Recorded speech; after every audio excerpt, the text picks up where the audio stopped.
हाय चैम्स, मैं आपका दोस्त ये सुनील आप सबके सामने आया हूं अपने इस नेक्स्ट सेशन के साथ। तो दोस्तों, अभी तक हमने आपके साथ रिकंसिलिएशन का टॉपिक कंप्लीट करा जो हमारे कॉस्ट अकाउंटिंग सिस्टम का पार्ट है। तो हमने सबसे पहले इस चैप्टर में आपके साथ समझा कॉस्ट अकाउंटिंग सिस्टम का मतलब क्या, हमें पढ़ना क्या है, और फिर हमने आपके साथ आधा चैप्टर यानी कि फर्स्ट पार्ट रिकंसिलिएशन बेटा कवर कर लिया। राइट, उम्मीद कर रहा हूं आपने होमवर्क वगैरह सारा कंप्लीट कर लिया होगा, तो अब कोई दिक्कत नहीं होनी चाहिए। राइट, चलो तो फिर हम आगे बढ़ जाएं। Right sir, let's move on. बेटा हम वापस से एक बार अपना दोबारा से डेटा देखते हैं हमारे कॉस्ट अकाउंटिंग सिस्टम का कि भाई इसके अंदर हमारे पास था क्या क्या। तो मैंने आपको समझाया था कि भाई इसके अंदर दो तरीके से रिकॉर्ड्स को आप प्रिपेयर कर सकते हो। एक तरीका बच्चा हमने आपके साथ नाम दिया था जिसका था इंटीग्रेटेड सिस्टम और बेटा दूसरा हमने नाम आपके साथ दिया था जिसका नाम हमारे पास था नॉन इंटीग्रेटेड सिस्टम। तो ये दो प्रकार के सिस्टम हमने आपके साथ बेटा करे थे। अब दोनों सिस्टम्स में क्या क्या था, तो सर अगर हम इंटीग्रेटेड सिस्टम की बात करें तो यहां पर सिंपल था both cost and financial accounts. आपके बेटा कॉस्ट और financial accounts are prepared together. यहां पर हम दोनों को मिलाकर बनाते हैं। सर आप ये दोबारा क्यों बता रहे हो बेटा, अभी आपको समझ में आएगा जब इससे आगे का पॉइंट सीखेंगे। तो यहां पर हम कहते हैं only one P and L account is prepared. यहां पर हमारे पास सिर्फ एंड सिर्फ एक पी एंड एल अकाउंट बनेगा। राइट सर, ये बात तो हमें अब समझ में आ जाती है। मैंने कहा जबकि अगर मैं दूसरी साइड चलूं that is non integrated system, तो यहां पर क्या था बेटा, both cost and financial accounts are prepared separately. तो यहां पर हम इन दोनों अकाउंट्स को बेटा कैसे बनाएंगे, सेपरेटली बनाएंगे। तो इनको दोस्तों हम अलग अलग बनाएंगे, आर प्रिपेयर्ड सेपरेटली। तो बेटा दोनों ये अलग अलग बनेंगे। अब दोनों अलग अलग बनेंगे तो दोस्तों यहां पर हमने समझा था एक कॉस्टिंग का पी एंड एल बनेगा और एक नॉर्मल फाइनेंशियल वाला पी एंड एल बनेगा। तो एक आपके पास आ गया कॉस्टिंग का पी एंड एल और एक आपके पास बेटा फाइनेंशियल पी एंड एल। मैंने कहा बात तो आपकी ठीक है सर, ओके, आप इसको फाइनेंशियल बोल दो या सिर्फ पी एंड एल बोल दो, ठीक है।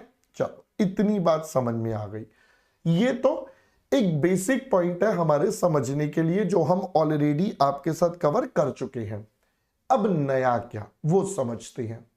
तो देखो दोस्तों, हमने पहले ये कहा था दोनों ही प्रॉफिट है, एक ही चीज है, तो रिकंसिलिएशन बनाएंगे। हमने ये टॉपिक आपके साथ कवर करा था। अब नया पॉइंट क्या, तो सुनिएगा बेटा। अब हम आपके साथ इसके अकाउंट्स बनाने सीखेंगे कि हमें जो अकाउंट्स बनाने हैं वो कैसे बनेंगे, उनके अंदर क्या क्या मैटर आएंगे, कैसे कैसे आएंगे, ठीक है। तो समझिए, अगर मैं इंटीग्रेटेड सिस्टम की बात करूं, अच्छा पहले एक बात समझ लेते हैं, चाहे कोई भी सिस्टम हो, हमारा फोकस किस पर है, हमारा फोकस सिर्फ कॉस्ट वाले अकाउंट्स पर है। मतलब we are there to deal with the cost data only. हमारा फोकस है सिर्फ बेटा कॉस्ट के डेटा को डील करना, कि कॉस्ट के डेटा को कैसे। तो मैं आपके साथ फाइनेंशियल अकाउंट्स की एंट्रीज नहीं करने वाला या उसके बारे में बात नहीं करेंगे, हम बेटा बात करेंगे सिर्फ कॉस्ट के बारे में। Got it. चलिए आगे बढ़ते हैं। देखिए, इंटीग्रेटेड सिस्टम कहता है कि मेरे को कॉस्टिंग और पी एंड एल या नॉर्मल फाइनेंशियल अकाउंट्स बेटा साथ साथ बनाने हैं। हमें दोनों में कोई भेदभाव नहीं करना, हमें दोनों को एक साथ बनाना है। मैंने कहा बात तो आपकी ठीक है बेटा। आप सोचिए, जब आप नॉर्मल अकाउंट्स पढ़ते हैं या फाइनेंशियल अकाउंट्स बनाते हैं तो आपके पास लेजर कितने टाइप्स के होते हैं। तो अगर हम फाइनेंशियल अकाउंट्स या नॉर्मल अकाउंट्स की बात करें तो हमारे पास तीन प्रकार के लेजर होते हैं। सबसे पहले एक होते हैं हमारे रियल अकाउंट्स, फिर एक हमारे होते हैं बेटा पर्सनल अकाउंट्स और तीसरे हमारे पास हो गए नॉमिनल अकाउंट्स। मैंने कहा बात तो आपकी ठीक है सर, भाई रियल अकाउंट्स हो गए आपके एसेट्स वगैरह रिलेटेड, पर्सनल जहां पे कोई पर्सनल इन्वॉल्व हो गया जैसे डेटर्स क्रेडिटर्स ये सब हो गए, और नॉमिनल अकाउंट्स आपके एक्सपेंसेस के। तो अगर हम कह रहे हैं हमें तो कॉस्टिंग और फाइनेंशियल दोनों को इकट्ठा बनाना है, तो क्योंकि फाइनेंशियल अकाउंट्स में रियल पर्सनल नॉमिनल सारे लेजर बनते हैं, तो under this category real account भी बनेंगे, पर्सनल भी बनेंगे और नॉमिनल भी बनेंगे। तीनों प्रकार के लेजर इस कैटेगरी में आपके पास बनेंगे। So you will be preparing real personal nominal बेटा तीनों के तीनों। पहली बात समझ में आ गई? ओके, अगला बेटा क्या, अब बात करते हैं नॉन इंटीग्रेटेड। अब मैंने आपको बोला चाहे ये हो या ये हो, हमारा फोकस कॉस्टिंग पर है। अब नॉन इंटीग्रेटेड में बात करें तो हमारा फोकस होगा बेटा कॉस्टिंग के रिकॉर्ड्स का। अब अगर मैं कॉस्टिंग के रिकॉर्ड्स की बात करूं तो कॉस्टिंग के रिकॉर्ड से प्राइमरीली हम जानना क्या चाहते हैं, तो कॉस्टिंग के रिकॉर्ड से हम जानना चाहते हैं हमारी कॉस्ट, हमारा प्रॉफिट, हमारा सेलिंग प्राइस। ये सारी की सारी आइटम बेटा हमें नॉमिनल अकाउंट से ही मिल जाती है। We are able to get all the data through our nominal accounts. मैंने कहा बात तो ठीक है सर, तो यानी कि सबसे पहले इधर वाली कैटेगरी में आपके नॉमिनल अकाउंट्स तो हम बनाएंगे, बिकॉज अल्टीमेटली हमें अपना कॉस्ट प्रॉफिट सेल्स निकालना है, वो सब आपके नॉमिनल अकाउंट में हो गए। बट कॉस्टिंग में हमें कोई जरूरत नहीं है हमारे एसेट्स कितनी है, हमारे डेटर्स कितनी है, क्रेडिटर्स कितनी है, ये सब डेटा मुझे नहीं चाहिए। तो मतलब मुझे ये वाले दोनों अकाउंट्स बनाने की जरूरत नहीं है। I don't need details of these two accounts in my costing data. मुझे यहां पर इनकी जरूरत नहीं है। बट एक प्रॉब्लम, तो अगर मैं सिर्फ नॉमिनल अकाउंट्स बनाऊं, क्योंकि हम डबल एंट्री सिस्टम फॉलो करते हैं, तो बेटा दूसरी एंट्री कहां जाएगी? एक एंट्री तो खर्चे हो गए या सेल्स हो गया, कुछ भी हो गया, तो इसकी काउंटर एंट्री कहां जाएगी? तो बेटा उसके लिए या तो रियल होता है या पर्सनल, राइट। अब हमने कहा भाई आप ना रियल रखो ना पर्सनल, ये बनाने नहीं है, हमें डिटेलिंग नहीं चाहिए। तो बेटा इसकी जगह अब क्योंकि हमें डबल एंट्री को पूरा करना है, तो एक कॉमन अकाउंट बना देते हैं जिसमें रियल और पर्सनल बेटा दोनों कंबाइंड हो जाएंगे। उसका हमने नाम रख दिया कॉस्ट लेजर कंट्रोल अकाउंट। इसका दोस्तों हमने क्या नाम रख दिया? कॉस्ट लेजर कंट्रोल अकाउंट, या आप इसको दूसरे शब्दों में जनरल लेजर एडजस्टमेंट अकाउंट भी बोल देते हो। तो आप इसको जनरल लेजर एडजस्टमेंट अकाउंट भी बोल देते हो कि आप यहां पर सारी चीजों की क्या कर रहे हो बेटा? जनरल एडजस्टमेंट कर रहे हो। तो this account is prepared against real and personal just to make sure कि नॉन इंटीग्रेटेड में आपकी डबल एंट्री सिस्टम वेरीफाई रहे। तो बेटा स्टेप नंबर 1 समझ में आया। पहले तो इंटीग्रेटेड और नॉन इंटीग्रेटेड में अकाउंटिंग वाइज क्या डिफरेंस है? तो accounting wise nominal accounts as it is बनेंगे, रियल पर्सनल की जगह अपन बेटा क्या बना देंगे? कॉस्ट लेजर कंट्रोल अकाउंट या सीएलसी, इस नाम से हम यहां पर प्रिपेयर कर देंगे। आई होप पहले बेटा इतनी बात आप सभी को समझ में आ गई होगी। अब अगला पॉइंट चलते हैं। देखिए बेटा कॉस्टिंग में और अकाउंट्स में एक और डिफरेंस आएगा, और वो क्या? देखो बेटा अकाउंटिंग का तरीका डिफरेंट है। अगर हम अकाउंट्स में बात करें तो आप क्या करते हो? मान लो आपने रेंट पे करा, तो आपने जो रेंट पे करा वो सीधा सीधा उठा के P&L के डेबिट साइड में लिख देते हो, भाई ये मेरा रेंट है, मैंने पे कर दिया। That's a simple way. मैंने कहा बात तो ठीक है, आपने रेंट डेबिट साइड डाला, रेंट पे कर दिया, काम खत्म। आपने इंश्योरेंस लिया, डेबिट साइड डाला, काम खत्म। जो भी आप करते हो डायरेक्ट ट्रेडिंग और P&L में डाल देते हो। बट बेटा कॉस्टिंग में ऐसा नहीं होता। कॉस्टिंग में हमारा एक्यूमुलेशन का कॉन्सेप्ट होता है। अब व्हाट इज एक्यूमुलेशन का कॉन्सेप्ट?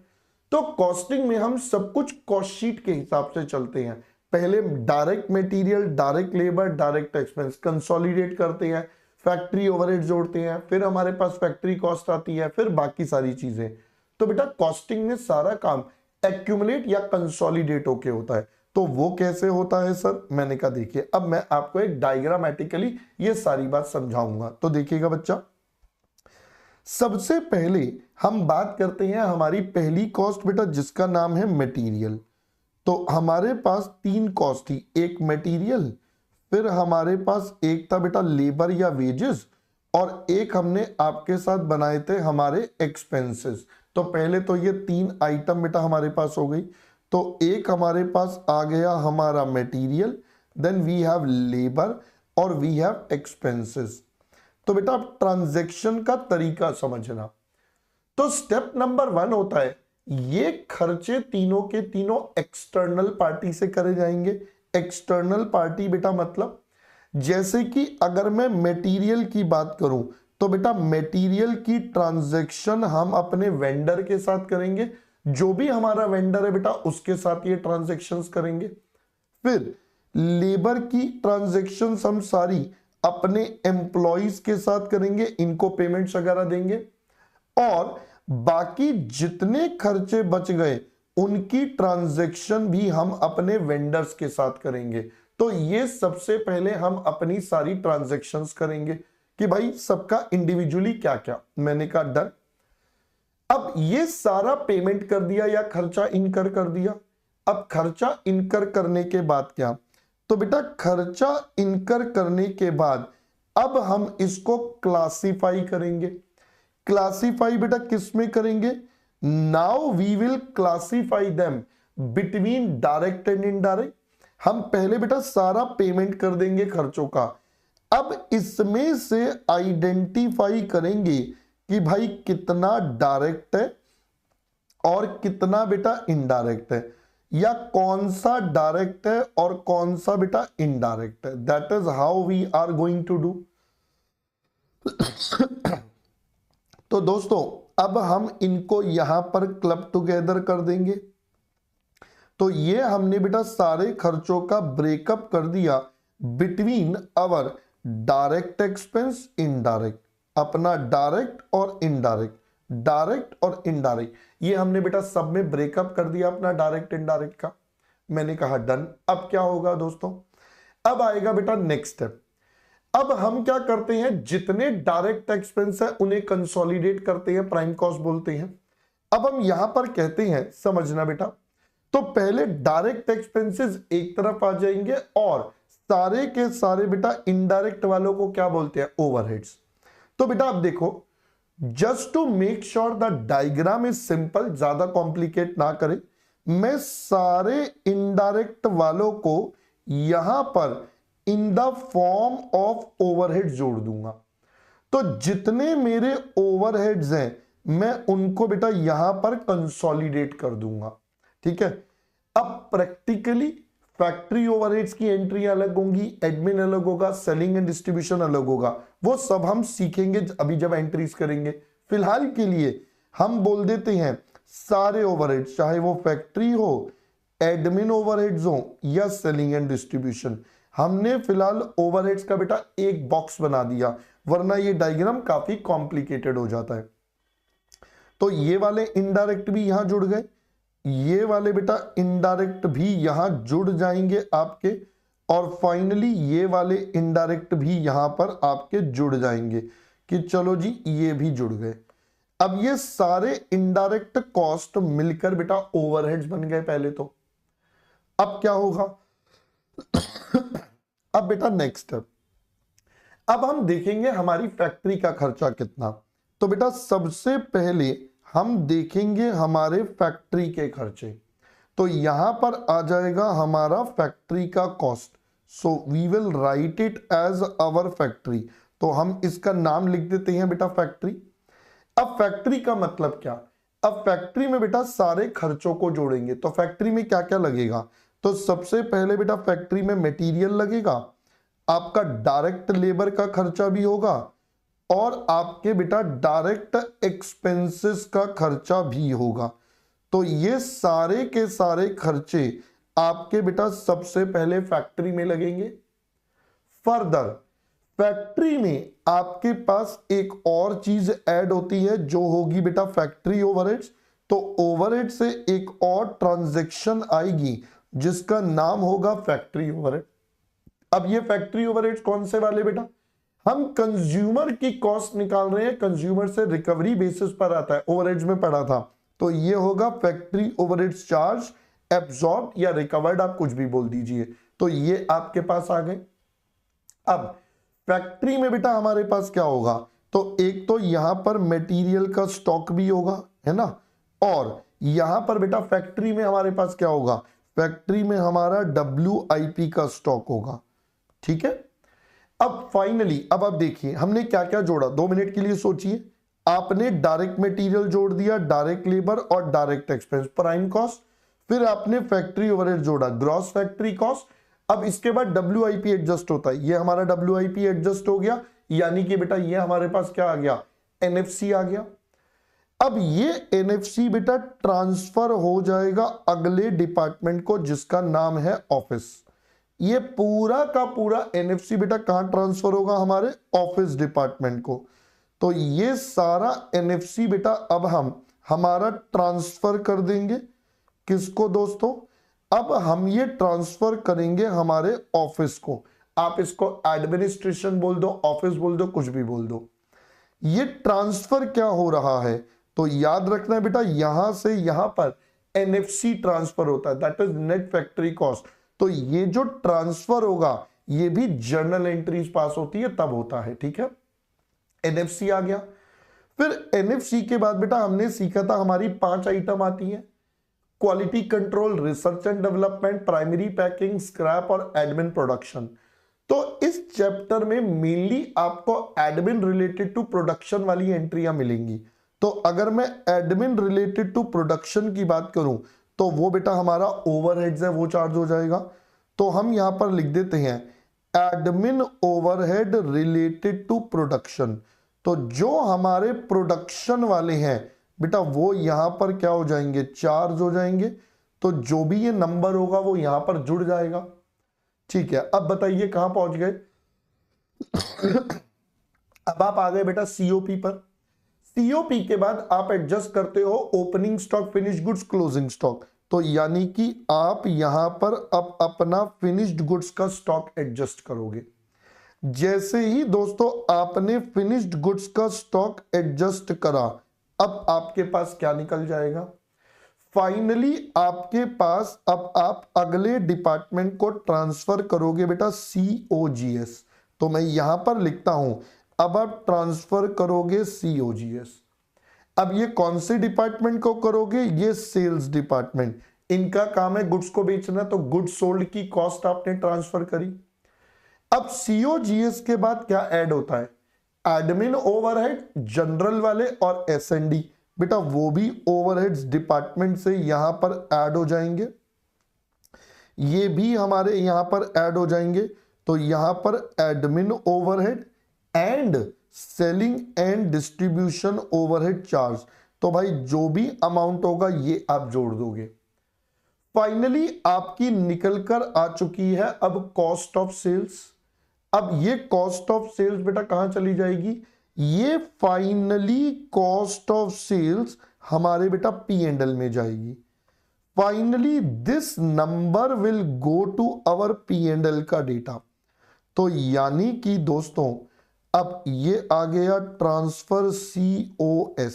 ठीक है, अब ध्यान क्या रखना है बेटा, जैसे अकाउंट्स में आप जब ट्रेडिंग P&L बनाते हो वह बहुत सारी आइटम्स आती हैं, तो कॉस्टिंग में उतना नहीं आएगा। कॉस्टिंग में कॉस्ट के नाम पर एक एंट्री होगी कॉस्ट ऑफ सेल्स। तो कॉस्ट ऑफ सेल्स का ब्रेकअप हम पीछे से लेते आ रहे हैं।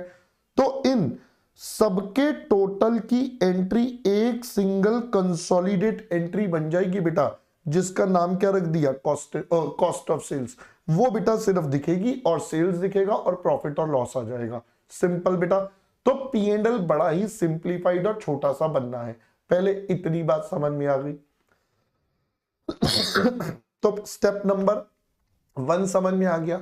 यहां पर सारी आइटम्स को कंसोलिडेट करके लिखना है, rather than writing them individually we have to make sure कि ये कंसोलिडेटेड वे में हमारी कॉस्ट में बेटा एड अप हो जाए। ठीक है दोस्तों, यहां तक का पहले मैटर और पॉइंट बिल्कुल क्लियर होना चाहिए। ठीक है, अब अगला आता है इसके अंदर नेक्स्ट बेसिक पॉइंट। अगला बेसिक पॉइंट आता है बेटा अब हम इस वाले टॉपिक में से कुछ को बना देंगे प्रिंसिपल लेजर्स। प्रिंसिपल लेजर्स का मतलब हो गया ये मेन लेजर्स हो गए जहां पर आप कॉस्ट को एक्यूमुलेट करते हो, मेजर जहां कॉस्ट को एक्यूमुलेट करते हो। ठीक है, अब थोड़ा सोचने के लिए अगर दिमाग में रखना है तो उसके लिए लॉजिक दूं, ट्रिक दूं। तो ट्रिक बेटा ये हो गई जिनके साथ स्टॉक आएगा वो मेन हो गए।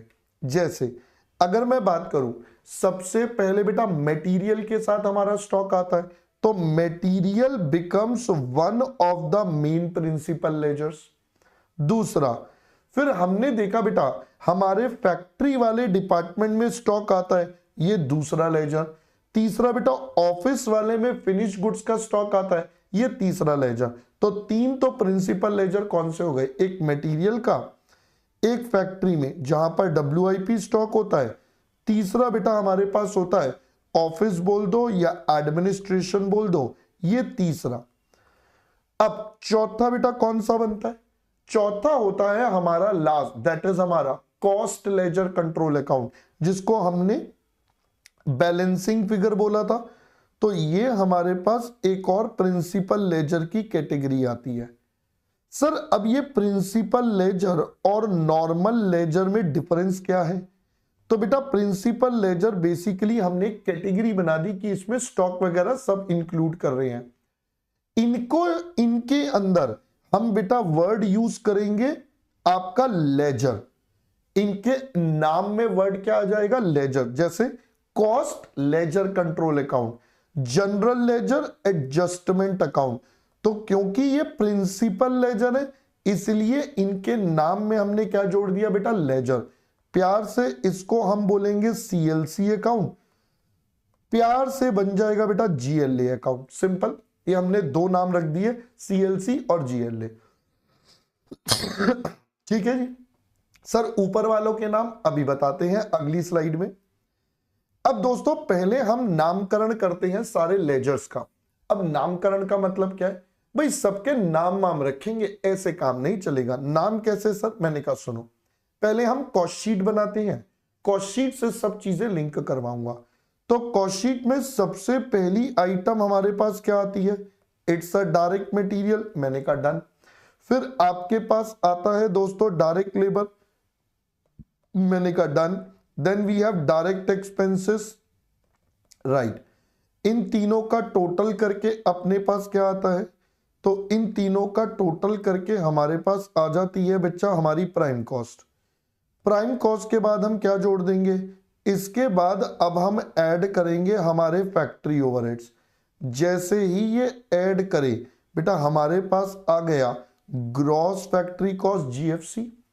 फिर आप इसमें एडजस्ट करते हो ओपनिंग WIP माइनस करते हो क्लोजिंग WIP, और आपके पास नेट ऑफ करके निकलता है हमारा NFC। फिर आप इसमें जोड़ते हो एडमिन ओवरहेड प्रोडक्शन वाले, राइट। ये जोड़ने के बाद आपके पास निकल कर आ जाएगा आपका दोस्तों COP के बाद अब आप इसमें ऐड करोगे opening stock finish goods minus कर दोगे क्लोजिंग स्टॉक फिनिश गुड्स। ये दोनों चीजें बेटा एडजस्ट करोगे तो फाइनली आपके पास निकल कर आ जाएगा आपका COGS। फिर इसमें जुड़ेगा बच्चा admin overhead, selling and distribution overhead, और आपके पास निकल कर आ जाता है कॉस्ट ऑफ सेल्स। तो यहां से आ गया कॉस्ट ऑफ सेल्स जिसमें हम जोड़ते हैं प्रॉफिट, और फाइनली हमारे पास नंबर निकलता है जिसको हम बोल देंगे सेल्स। तो ये मैंने पहले आपके साथ आपके लिए पूरी कॉस्ट शीट बना दी। अब इन कॉस्ट शीट के सभी एलिमेंट्स को हम लिंक करेंगे। जैसे अब इनके नाम रखते हैं, तो रूल नंबर 1 बेटा ये सारे के सारे लेजर कॉस्ट के हैं और कॉस्ट का वन पर्पज इज कॉस्ट को कंट्रोल करना। तो इसीलिए हम सबके साथ कंट्रोल तो बाय डिफॉल्ट लगा देंगे। अब याद क्या रखना है, जो प्रिंसिपल लेजर है उनके साथ लेजर वर्ड भी आएगा। तो जो प्रिंसिपल लेजर है वो बन जाएंगे लेजर कंट्रोल अकाउंट, और जो बाकी हैं वो बन जाएंगे सिंपल कंट्रोल अकाउंट। जैसे अगर मैं बात करूं मटेरियल की, तो मटेरियल हमारा एक प्रिंसिपल लेजर है क्योंकि इसका स्टॉक होता है दिमाग में रखने के लिए। अब मटेरियल पड़ा कहां होता है, तो ये होता है स्टोर्स में। तो आप इसको टेक्निकल वर्ड्स में क्या बोल दोगे, स्टोर्स। क्योंकि ये प्रिंसिपल है तो यहां पर आ गया लेजर और साथ में आपका कंट्रोल अकाउंट। तो प्यार से इसको बोल देंगे बेटा हमारा एसएलसी अकाउंट। ये बन गया प्यार से बेटा एसएलसी अकाउंट। अगला लेबर, लेबर बोल दो, वेजेस बोल दो। तो अब ये प्रिंसिपल लेजर नहीं है तो ये सिंपल कहलाएगा वेजेस कंट्रोल अकाउंट। सिमिलरली हमारे पास है डायरेक्ट एक्सपेंस। अब ये भी प्रिंसिपल लेजर नहीं है तो बन जाएगा direct expense control account.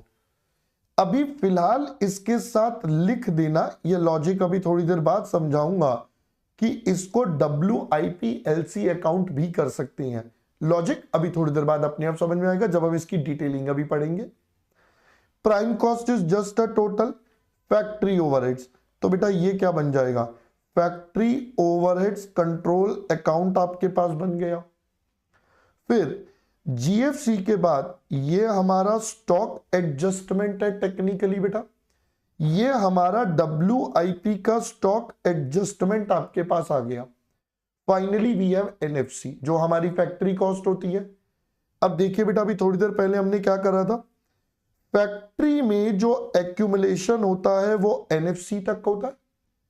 Factory में जो एक्यूमुलेशन होता है वो कहां तक होता है, वो सिर्फ NFC तक होता है। It is only and only till NFC। अब NFC के बाद फैक्ट्री का रोल खत्म। यानी कि अगर हम टेक्निकली देखें तो यहां से लेकर यहां तक हमारा फैक्ट्री का डिपार्टमेंट बेटा रेडी हो गया।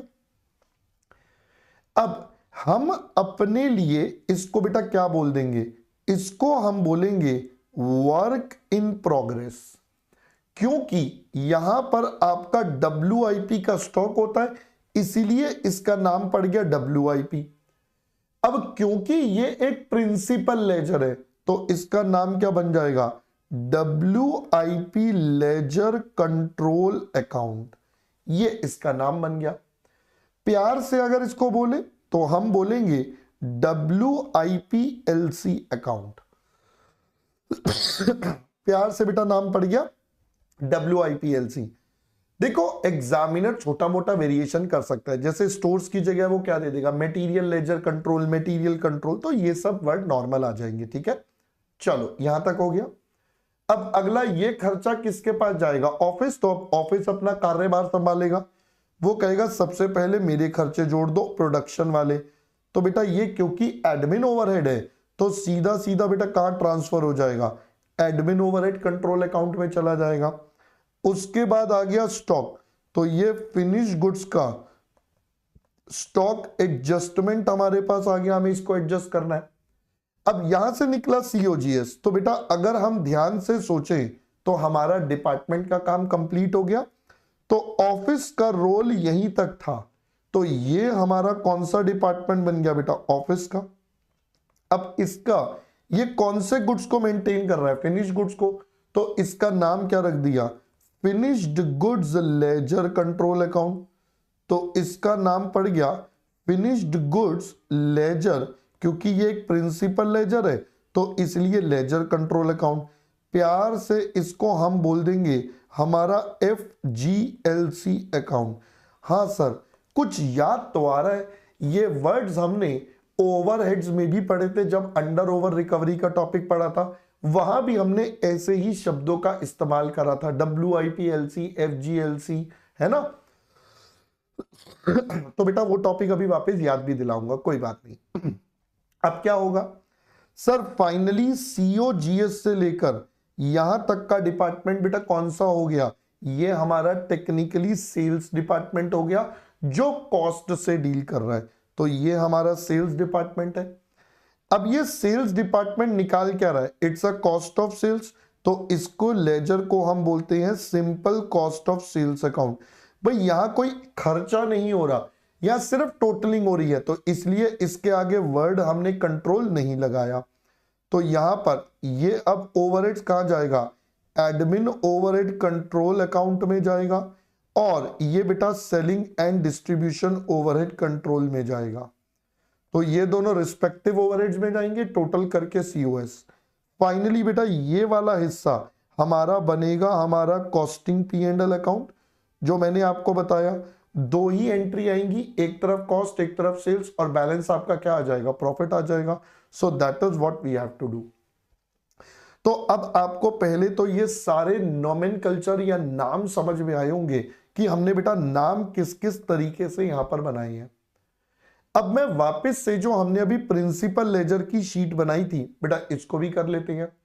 तो प्रिंसिपल लेजर में मटेरियल के लेजर का नाम क्या था, इसका नाम बन जाएगा स्टोर्स लेजर कंट्रोल अकाउंट। ये आपके पास बेटा इसका नाम आ गया, प्यार से इसको क्या बोल दिया, एसएलसी अकाउंट। ठीक है जी। फिर उसके बाद फैक्ट्री का बेटा क्या बन जाएगा, it was WIP laser control account. तो ये हमारे चार बेटा क्या बन चुके हैं, प्रिंसिपल लेजर बन चुके हैं। So this is WIP LC account. Last आपके पास बन जाएगा आपका finished goods laser control account.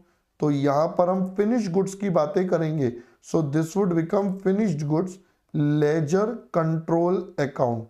ये बेटा आपका क्या बन गया, FGLC अकाउंट। आई होप पहले बात समझ में आ गई। सो यहां तक का कंटेंट और मैटर बेटा आपको पूरा का पूरा क्लियर हो गया होगा। Now this should be absolutely clear. ठीक है, तो अब यहां पर आकर हमने अपना एक चैप्टर का बेस रेडी कर लिया। अब अगला स्टेप है बेटा हमें जो ट्रांजैक्शंस है उनको समझना है। ट्रांजैक्शन समझने के लिए प्राइमरीली बेटा दो टाइप की चीजें होंगी इस चैप्टर में। एक होगा जहां एग्जामिनर बोलेगा कि आप मुझे जस्ट जर्नल एंट्री पास करके दे दीजिए। दूसरा केस होगा जहां पर आपसे पहले जर्नल एंट्री या डायरेक्ट लेजर्स बनवाएगा। तो दो टाइप के क्वेश्चन मेनली इस टॉपिक में आएंगे। तो अब हम पहले जर्नल एंट्री सीखेंगे, क्योंकि ये आपके नई चीजें हैं। नई मतलब अकाउंटिंग एंट्री तो वही होंगी जो बेसिक पढ़ी थी, बट यहां थोड़े नाम में डिफरेंस होगा, वो समझना है, और कुछ कुछ एंट्रीज भी डिफरेंस आएंगी। तो वो जो नई एंट्रीज है वो भी देखनी है। ठीक है, तो अब हम सारी एंट्रीज पढ़ेंगे। एंट्रीज बेटा हम सारी कैसे पढ़ेंगे, पहले हम पढ़ेंगे मटेरियल से रिलेटेड, लेबर से रिलेटेड, डायरेक्ट एक्सपेंस से रिलेटेड, फिर ओवरहेड से रिलेटेड। तो चार कैटेगरी तो बेटा ये हो गई, direct material related, labour, direct expenses, overheads. फिर इसके बाद बाकी की जो अदर एंट्रीज है वो पांचवी कैटेगरी। तो पांच कैटेगरीज में हम आपके साथ सीखेंगे। ठीक है, just to save the time बेटा मैंने ये एंट्रीज आपके लिए पहले से बना दी है। Just to save on the time मैंने ये एंट्रीज बेटा आपके लिए पहले से यहां पर रेडी कर दी है। ठीक है, ताकि मैं आपको समझाता चलूं, और यहां पर ये सब लिखी हुई है। ठीक है, पहले से it is done to save the time. देखिए बेटा सबसे पहले बात करते हैं मटेरियल से रिलेटेड। अगर मैं मटेरियल से रिलेटेड बात करूं तो बताइए बेटा, पहले मटेरियल को परचेस करेंगे, चाहे कैश पर या क्रेडिट पर, जैसे मर्जी खरीदो। अब पहले इसको छोड़ दीजिए, आप अपने आप से सोचिए, अगर आप मटेरियल परचेस करेंगे तो नॉर्मल बुक्स ऑफ अकाउंट्स में एंट्री क्या होती है, नॉर्मल छोड़ दो इसको, जो आपको अकाउंट्स आता है। तो नॉर्मल अकाउंट्स में बात करूं तो बेटा हमारी एंट्री होती है, बोलो, परचेजेस डेबिट टू कैश या टू क्रेडिटर्स, यही एंट्री हो जाती है, राइट। तो बेटा अब हम भी यही एंट्री करेंगे। तो पहले बात करते हैं इंटीग्रेटेड की। तो आपको पहले नॉर्मल अकाउंट्स में सोचना है क्या होगा, अब उसको इंटीग्रेटेड में कन्वर्ट करेंगे। कैसे कन्वर्ट करेंगे मेरे दोस्त, तो कन्वर्ट करने के लिए आप क्या करोगे, कन्वर्ट करने के लिए बेटा नाम बदल दो, सिर्फ नाम बदलने हैं। तो जो हमने अभी ये सारे नाम बनाए थे बस ये बदल देने हैं। जैसे हमने लिखा वहां purchases, purchases is for material, तो मटेरियल या परचेजेस की जगह क्या आ जाएगा, store laser control account, that is SLC account. तो अब एंट्री क्या बन गई, एसएलसी अकाउंट डेबिट, परचेजेस की जगह टू कैश और टू क्रेडिट, जो भी केस होगा।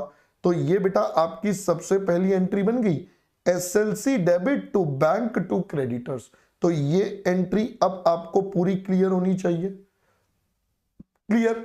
ओके, अब दूसरी साइड चलते हैं, नॉन इंटीग्रेटेड। तो बेटा नॉन इंटीग्रेटेड में क्या होगा, नॉन इंटीग्रेटेड में आपको अब डिफरेंस क्या था इंटीग्रेटेड नॉन इंटीग्रेटेड में, रियल पर्सनल नहीं आएंगे और आपके बेटा क्या बन जाएगा, उनकी जगह सीएलसी या जीएलए आ जाएगा, that is cost ledger control account या जनरल लेजर एडजस्टमेंट अकाउंट। तो देखिए एसएलसी खर्चा है, ये एज इट इज आ गया। बैंक और क्रेडिटर्स बेटा कौन से हो गए, रियल पर्सनल, तो इन दोनों की जगह क्या आ गया, सीएलसी। तो एंट्री क्या बन गई, एसएलसी टू सीएलसी, सिंपल। तो वहां पर आपको इधर वाली साइड में बिल्कुल दिमाग नहीं लगाना, ये पहले नॉर्मल सोचिए, नाम चेंज कर दीजिए, इंटीग्रेटेड रियल पर्सनल बदल दीजिए तो नॉन इंटीग्रेटेड, सिंपल। चलिए सोचते हैं परचेज रिटर्न। परचेज रिटर्न हुआ तो आप क्या करते हो, bank debit creditors debit to purchase return. तो बेटा वही हो जाएगा, bank debit creditors debit to SLC. ये दोनों रियल पर्सनल है, इनकी जगह सीएलसी टू एसएलसी, बन गया बेटा नॉन इंटीग्रेटेड। तो अब आपको इंटीग्रेटेड नॉन इंटीग्रेटेड का फंडा क्लियर हो रहा होगा। आगे देखिए बेटा कैरेज इनवर्ट। अब हम कैरेज इनवर्ट का क्या करते थे, तो कॉस्टिंग में हमने सीखा था जो भी रॉ मटेरियल को लाने का खर्चा है वो कॉस्ट में जुड़ जाएगा मटेरियल की। तो बेटा ये खर्चा मटेरियल में जाता है, तो एसएलसी को डेबिट और पे कर दिया बैंक से। इधर क्या हो जाएगा नॉन इंटीग्रेटेड में, एसएलसी डेबिट और बैंक की जगह बेटा क्या बन जाएगा आपका सीएलसी, क्योंकि bank is a real account, उसकी जगह बेटा सीएलसी आ गया, काम खत्म। अगली, अब ये एंट्री अकाउंट्स में नहीं होती, मटेरियल इशू टू प्रोडक्शन या डायरेक्ट मटेरियल इशू। आपने बेटा डायरेक्ट मटेरियल इशू कर दिया। अब डायरेक्ट मटेरियल इशू करा तो मटेरियल किसको इशू करेंगे, सर मटेरियल इशू करेंगे प्रोडक्शन डिपार्टमेंट को या आप बोल दो फैक्ट्री को। भाई अल्टीमेटली तो फैक्ट्री ही इसको यूज कर रही है। आपने ये फैक्ट्री को यूज करा, फैक्ट्री को इशू करा। आप ये देखिए बेटा डायग्राम से सब कुछ क्लियर हो जाएगा। मटेरियल डायरेक्ट वाला फैक्ट्री को भेज दिया। अब फैक्ट्री का नाम क्या था, WIPLC। तो मटेरियल डिपार्टमेंट कहेगा भाई मेरी कॉस्ट खत्म, मुझसे मत पूछना, अब मैं तो आगे ट्रांसफर कर रहा हूं। तो डेबिट द रिसीवर, रिसीव कौन कर रहा है बेटा, फैक्ट्री, ये डेबिट हो जाएगा। तो फैक्ट्री मतलब WIPLC डेबिट हो जाएगा। और कहां से आया, सर ये आया मटेरियल यानी कि आपके एसएलसी से। तो आपकी ट्रांजैक्शन बेटा क्या बन जाएगी, आपकी ट्रांजैक्शन बन जाएगी WIP receiver LC debit to SLC। ये आपकी पूरी की पूरी बेटा ट्रांजैक्शन रेडी। तो अगर मटेरियल इशू करा तो WIP या फैक्ट्री रिसीव करेगा और स्टोर्स डिपार्टमेंट से, तो WIPLC डेबिट टू SLC। अब इसमें ना कोई रियल अकाउंट है ना पर्सनल है, दोनों में से कुछ भी नहीं है। तो बेटा एंट्री क्या हो गई, देखिए बेटा कॉपी पेस्ट हो गई, बिल्कुल बिल्कुल एंट्री कॉपी पेस्ट हो गई, WIPLC टू SLC। आपका काम बेटा यहां पर एकदम सेट हो गया। ठीक है, अगले पर आते हैं। अब मान लो फैक्ट्री ने माल वापस कर दिया, आपने तो इशू करा था बट फैक्ट्री ने क्या करा, माल बेटा वापस कर दिया। फैक्ट्री कह रही नहीं यार थोड़ा सा माल वापस ले लो, ये हमें नहीं चाहिए। हमने कहा ठीक है माल वापस करेंगे। अब स्टोर्स इज द रिसीवर, तो SLC डेबिट टू WIPLC, काम खत्म। यहां पर भी बेटा एंट्री सेम, क्योंकि ना कोई रियल है ना कोई पर्सनल है। डन। अगला इनडायरेक्ट मटेरियल इशूड। अगर इनडायरेक्ट मटेरियल इशू करा, अब देखिए मैंने आपको बताया था, अभी फिलहाल एग्जांपल के लिए सिंप्लीफिकेशन के लिए मैंने आपको एक ही डेटा दे दिया, factory overheads, admin overheads, selling and distribution combine करके दे दिया। बट बेटा प्रैक्टिकली ये तीनों अलग अलग लेजर्स बनेंगे। तो जिस डिपार्टमेंट को दिया उसको डेबिट कर दो, फैक्ट्री ओवरहेड्स को दिया तो फैक्ट्री ओवरहेड कंट्रोल, एडमिन को दिया तो admin overhead control, S&D overhead control. किसने दिया, SLC, तो बेटा ये क्रेडिट हो गया। अब इसमें भी कोई रियल पर्सनल नहीं है, तो इंटीग्रेटेड हो या नॉन इंटीग्रेटेड दोनों में एंट्री क्या रहेगी, बिल्कुल सेम, एग्जैक्टली सेम। आपको इनमें कोई भी डिफरेंस नहीं आएगा।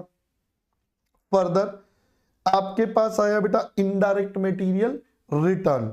अब अगर रिटर्न हो गया, again SLC is the receiver, और ये बेटा आपके क्या बन जाएंगे, इस वाले जिस डिपार्टमेंट से आया उस डिपार्टमेंट को आप क्रेडिट कर दोगे। भाई जिस डिपार्टमेंट से आया उसको क्रेडिट कर दो। अगेन ना कोई रियल है ना कोई पर्सनल है, तो एंट्री क्या बन गई बेटा, बिल्कुल सेम। अगला, अगर एबनॉर्मल लॉस हो गया मटेरियल का तो क्या, अगर एबनॉर्मल लॉस हो गया तो इसका बर्डन कौन बियर करता है, ओनर। ओनर का अकाउंट कौन सा है, ओनर का अकाउंट होता है बेटा पी एंड एल अकाउंट। तो अगर कोई एबनॉर्मल लॉस होगा तो उसका बर्डन बियर करेगा ओनर। तो ओनर का अकाउंट कौन सा, पी एंड एल। तो भाई ये खर्चा पी एंड एल में डेबिट कर दो, नुकसान हो गया है तो पी एंड एल का बेटा डेबिट साइड बढ़ गया, और किसकी वजह से, एसएलसी, क्योंकि मटेरियल का नुकसान था। अब दूसरी साइड क्या होगा, यहां पी एंड एल की जगह आ जाएगा कॉस्टिंग पी एंड एल, और बाकी सब सेम, क्योंकि हम तो कॉस्ट अकाउंट्स प्रिपेयर कर रहे हैं और कॉस्ट के लिए यहां पर आप costing P and L refer करते हैं। तो ये बन गया बेटा costing P and L to SLC, काम आपका फिनिश हो गया। Next, normal loss of material. अब नॉर्मल लॉस कौन बियर करता है, ये बियर करता है कस्टमर। कस्टमर को कैसे बियर कराएंगे, तो बेटा कस्टमर को बियर कराने के लिए हम अपने ओवरहेड्स को इंक्रीज करेंगे। तो हम क्या कहेंगे, ओवरहेड्स डेबिट टू एसएलसी। भाई डायरेक्टली मटेरियल के नाम पे ऐसे नहीं जाएगा, तो आपको क्या करना पड़ेगा, ओवरहेड्स के थ्रू चार्ज होगा। तो factory overhead control to SLC, और यहां भी एंट्री सेम, क्योंकि बेटा रियल पर्सनल है नहीं। मटेरियल अब की बार लॉस तो हुआ, बट उसको बेचकर पैसे भी मिल गए, तो मटेरियल सोल्ड एट लॉस, और वो भी एबनॉर्मल वाला, तो कुछ पैसे बेचकर मिल गए। तो बताइए बेटा अगर पैसे बेचकर मिले तो क्या होगा, तो आपके पास बैंक अकाउंट डेबिट हो गया, आपको पैसे मिल गए बैंक डेबिट, नुकसान भी हो गया पी एंड एल डेबिट, और टू एसएलसी जो आपकी कॉस्ट है। अब अगर मैं इस एंट्री और इस एंट्री में डिफरेंस देखूं तो बस यहां बैंक आ गया, दैट इज द थिंग, क्योंकि अब की बार बेचकर कुछ पैसे भी मिल गए, तो नेट आपका लॉस, बाकी आपकी कॉस्ट तो है ही है। इधर चले तो बैंक हमें चाहिए नहीं, इसकी जगह सीएलसी, ये कॉस्टिंग पी एंड एल, बाकी same. Clear. Material sold at profit, मान लीजिए आपने प्रॉफिट पर बेच दिया। अगर प्रॉफिट पर बेचा, बैंक के पैसे मिल रहे हैं तो बैंक डेबिट, प्रॉफिट है तो पी एंड एल क्रेडिट हो जाएगा, और एसएलसी तो एज इट इज रहेगा। अब इधर चले, बैंक की जगह आपका सीएलसी, पी एंड एल की जगह costing P and L, SLC है। तो आई होप पहले इतनी बात समझ में आई। अगला, material sold as scrap of raw material, normal in nature. तो बेटा जब हमने कॉस्ट शीट पढ़ी थी, वहां पर हमने एक आइटम माइनस करी थी जिसका नाम था scrap value of raw material. तो अगर scrap value of raw material है तो क्या करोगे, bank account debit to SLC आ जाएगा। भाई आपको पैसे मिल गए और आप अपने एसएलसी में से माइनस कर दोगे, क्योंकि वो रॉ मटेरियल कंज्यूम्ड में से माइनस होता है, इसलिए बेटा एसएलसी पर जाकर हिट करेगा कि भाई इसमें से ही हम इसको माइनस करेंगे। यहां पर चले तो बैंक की जगह तो आ गया बेटा सीएलसी, और एसएलसी आपका सेम रहेगा। ठीक है जी। अगला, transfer from one job to another. अब प्लीज इसको समझिएगा। लेट सपोज हमें एक जॉब से दूसरे जॉब का ट्रांसफर का मतलब क्या है, प्लीज पहले समझना। जैसे मान लेते हैं बेटा, ये वैसे मैंने आपको मटेरियल चैप्टर में पढ़ाया था कि भाई एक डिपार्टमेंट से दूसरे डिपार्टमेंट का ट्रांसफर, क्या यहां एसएलसी इन्वॉल्व होगा, will there be any transaction with the stores department, तो आंसर इज नो।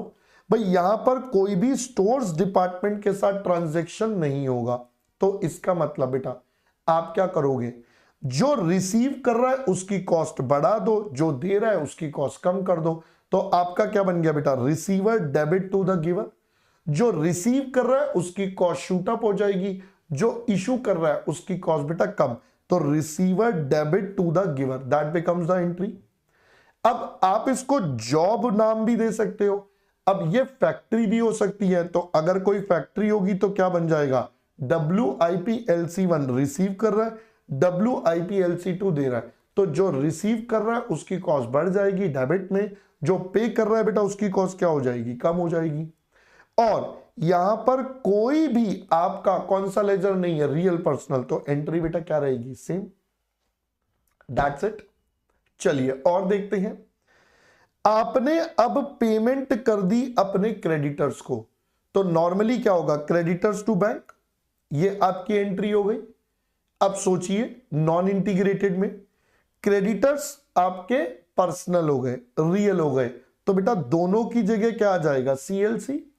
तो नॉन इंटीग्रेटेड कहेगा सीएलसी डेबिट टू सीएलसी।